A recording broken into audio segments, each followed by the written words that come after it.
রাষ্ট্রপতি মোহাম্মদ শাহাবুদ্দিন ক্যান্টনমেন্টে গিয়েছিলেন একটি অনুষ্ঠানের প্রধান অতিথি হয়ে। সেখানে তিনি ভাষণও দিয়েছেন, বক্তব্য দিয়েছেন। নিশ্চয়ই আমরা এটুকু বলতে পারি যে ক্যান্টনমেন্টে তার এই যাওয়া, সেখানে একটি অনুষ্ঠানে বক্তব্য দেওয়া, এটি এই মুহূর্তে অনেক দিক থেকে অনেক কিছু ইঙ্গিত করে। সে বিষয়ে যাচ্ছি, তার আগে এটুকু বলে রাখি যে রাষ্ট্রপতি শাহাবুদ্দিনের এই অনুষ্ঠানের বিষয়ে দেশের কোনো গণমাধ্যমে তেমন কোনো প্রকার খবর প্রচার করা হয়নি অথবা কাভারেজ দেওয়া হয়নি। শুধুমাত্র আন্তঃবাহিনী জনসংযোগ পরিদপ্তর আইএসপিআর থেকে পাঠানো একটি প্রেস রিলিজই প্রকাশ করা হয়েছে। এর বাইরে আর তেমন কিছু না। কেন গণমাধ্যমে খুব বেশি প্রচার করা হয়নি, কাভারেজ দেওয়া হয়নি, সেটিও আমাদের বুঝতে খুব বেশি কষ্ট হওয়ার কথা নয়। ইঙ্গিত দেয় তার এই যে ক্যান্টনমেন্টে যাওয়ার বিষয়টি। কেন বলছিলাম? তার কারণ হচ্ছে গত এক বছরের মধ্যে, প্রায় এক বছরের মধ্যে প্রকাশ্যে বলা যেতে পারে তাকে এই প্রথমবারের মধ্যে দেখা গেল। গত প্রায় 11 মাসের মধ্যেও তিনি ক্যান্টনমেন্টে প্রথমবারের জন্য গেলেন। গত 11 মাসের মধ্যে তার কণ্ঠ আমরা প্রকাশ্যে শুনলাম। ডক্টর মোহাম্মদ ইউনূস প্রধান উপদেষ্টা হিসেবে শপথ নেওয়ার পর অথবা অন্তর্বর্তী সরকার গঠনের পর তাকে প্রকাশ্যে কোথাও বক্তব্য দিতে দেখা যায়নি। শুধুমাত্র ওই দিনই 8 আগস্ট 2024 যখন ডক্টর মোহাম্মদ ইউনূসকে শপথ বাক্য পাঠ করানো হয়, সেই দিনই শেষ তার কণ্ঠ শোনার বিষয়টি বা বক্তব্য দেওয়ার বিষয়টি। এখন বিষয়টা হচ্ছে যে আমরা দেখেছিলাম তাকে শহীদ দিবস এবং বিজয় দিবসে শুধুমাত্র প্রকাশ্যে শহীদদের উদ্দেশ্যে শ্রদ্ধা জানাতে শহীদ মিনারে এবং স্মৃতিসৌধে। এর বাইরে আর তাকে দেখা যায়নি। তিনি কার্যত এক ধরনের গৃহবন্দী অবস্থাতেই আছেন, এরকম অনেকে বলেন। তিনি কোথায় গিয়েছিলেন? তিনি গিয়েছিলেন পিজিআর, প্রেসিডেন্ট গার্ড রেজিমেন্টের প্রতিষ্ঠাবার্ষিকী অনুষ্ঠানে।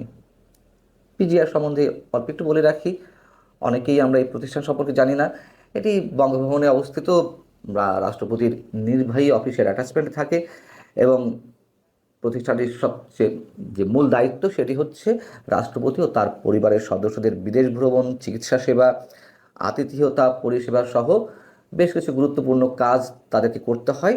এবং এই বাহিনীর প্রধান বা প্রতিষ্ঠানের প্রধান হচ্ছেন একজন মেজর জেনারেল পদমর্যাদার সামরিক কর্মকর্তা, যিনি রাষ্ট্রপতির সামরিক সচিব হিসেবে দায়িত্ব পালন করেন। এবং রাষ্ট্রপতির সামরিক সচিবের স্ট্যাটাস অথবা পিজিআরের প্রধানের স্ট্যাটাসটি হচ্ছে মার্কিন যুক্তরাষ্ট্রের হোয়াইট হাউসের সামরিক অফিসারের সমতুল্য। এখন পিজিআরের এই অনুষ্ঠানটি, প্রতিষ্ঠাবার্ষিকী অনুষ্ঠানটি সাধারণত 2 দিন হয়ে থাকে। অন্যান্য বছর 2 দিন হয়ে থাকে, এইবার একদিনই হলো। অন্যান্য বছর যে 2 দিন হয়ে থাকে তার একদিন প্রধান অতিথি হিসেবে উপস্থিত থাকেন রাষ্ট্রপতি, আর একদিন উপস্থিত থাকেন প্রধানমন্ত্রী অথবা প্রধান উপদেষ্টা। এবার কিন্তু সেটি হয়নি।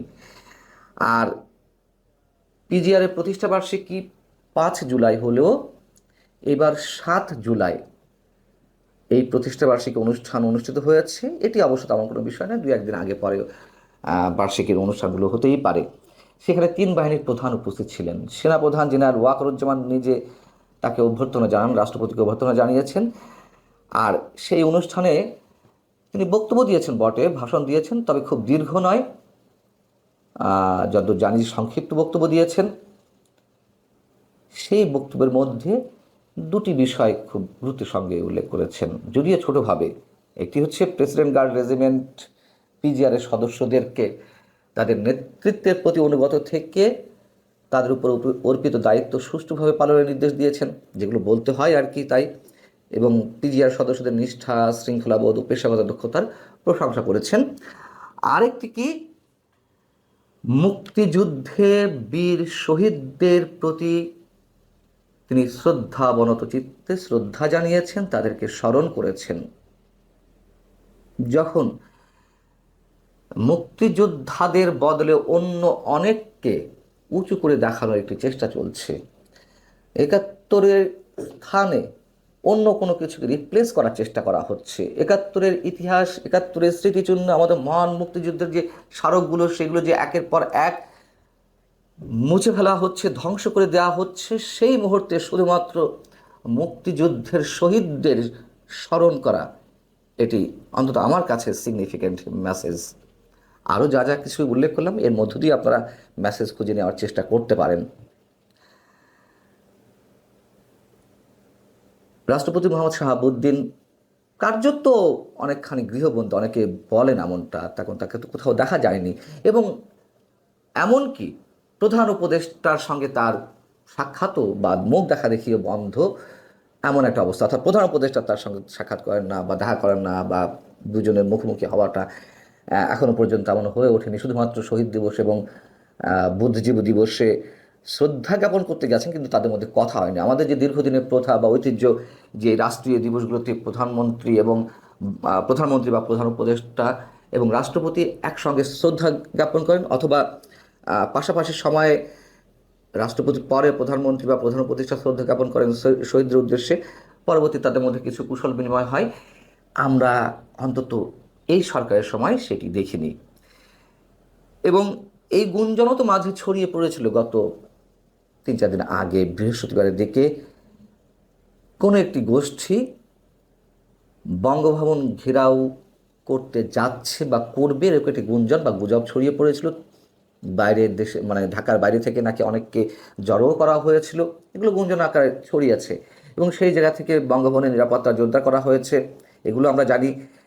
রাষ্ট্রপতির অপসারণ তো শুরু থেকে জানিয়ে আসছে বৈষম্যবিরোধী ছাত্র আন্দোলনের নেতারা, বা এখন যারা জাতীয় নাগরিক পার্টির নেতৃত্বে আছেন। বিএনপির সুকৌশলী রাজনীতির কারণে শুধুমাত্র সেটি ঠেকানো গেছে। পরবর্তীতে যদিও বিএনপি অনেক ধরনের ট্র্যাপে পড়েছেন, আমরা মন্তব্য করি প্রধান উপদেষ্টা বা সরকারের নানান ধরনের কৌশলের কাছে তাকে আত্মসমর্পণ করতে হয়েছে, এরকম অনেকে মন্তব্য করেন। যেমন নির্বাচন নিয়ে দফায় দফায় যে ডেটগুলো দেওয়া হচ্ছে বা নানান ধরনের আলোচনা, কিন্তু বিএনপি অন্তত এক্ষেত্রে, দুটি ক্ষেত্রে যদি বরাবরই বলি, একটা হচ্ছে সংবিধান এখনো পর্যন্ত এক্সিস্টিং রাখার ক্ষেত্রে, আর একটি হচ্ছে রাষ্ট্রপতির অপসারণ না করার ক্ষেত্রে তাদের যে ভূমিকা, সেটা অবশ্যই কৌশলী এবং অবশ্যই প্রশংসার দাবি রাখে। তার কারণ রাষ্ট্রপতিকে অপসারণ করা হলে বিএনপি জানে যে তখন আর একটা সাংবিধানিক শূন্যতা তৈরি হবে। নির্বাচন নিয়ে যে টালবাহানা চলছে সেটি করতে সরকারের জন্য আরও সহজ হবে। শুধু নির্বাচন নয়, আরও অনেক কিছু ঘটতে পারে, যেটি এখন জুলাই প্রক্লেমেশনের কথা বলা হচ্ছে, যেই দাবিটা তারা ডিসেম্বরে করেছিল, পরে একটা পর্যায়ে যে সংবিধানের কথা বলছিলাম, সংবিধান ছুঁড়ে ফেলার কথা, সেটি ঠেকানো গেছে। এখন আবার নতুন করে সেই ঘোষণাপত্রের কথা দাবি জানানো হচ্ছে।